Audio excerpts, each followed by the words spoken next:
Neprisiruošėte perdažyti sienų? Tas vargas su kopėčiomis, netvarkant grindų ir dažai visur aplink. Aš, Bobis Milikinas, pristatau jums Go Roller dažų volelį, kurio nereikia nuolat mirkyti į dažus. Tiesiog pripildykite jį ir pirmyn.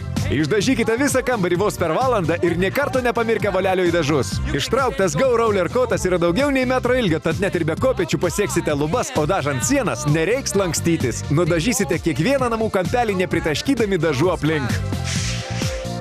Štai kaip jis veikia. Naudodami specialų piltuvėlį pripildykite net 530 ml dažų talpyklą. Dėl nenutrūkstamo dažų tiekimo kiekvienas potėpis bus atliktas tiesiog puikiai. Nudažiau beveik pusės kilometro juostą ir tai ne pabaiga. Su Go Roller pasijusite tikras dažymo meistras. Atlikime bandymą. Profesionalus dažytojas naudos įprastą volelį, o neprofesionalas išbandys Go Roller. Pažvelkite, kiek kartų dažytojas turi mirkyti volelį į dažus ir kaip ilgai tai užtrunka. O su Go Roller viskas taip paprasta. Baigę, tiesiog supilkite likusius dažus atgal į kibirėlį. Nešvaistykite laiko, dažų ir pinigų, o volelį ir kotą lengvai išplausite vandeniu. Bet geriausia tai, kad jis nesitaško ir yra labai lengvas, tad juo darbuotis galės net jūsų močiutė. Ir jums daugiau nebereikės tokių lovelių. Visi šie dažymo įrankiai ir priedai brangiai kainuoja, bet jums jų nebereikia. Nes nuo šiol jums pakaks vienintelio Go Roller dažų volelio. Užsisakę gausite ištraukiamą Go Roller kotą su dažų talpykla, dažų volelį ir specialų piltuvėlį dažams pilti be taškymosi ir varvėjimo. Visa tai jums kainuos tik 79,90.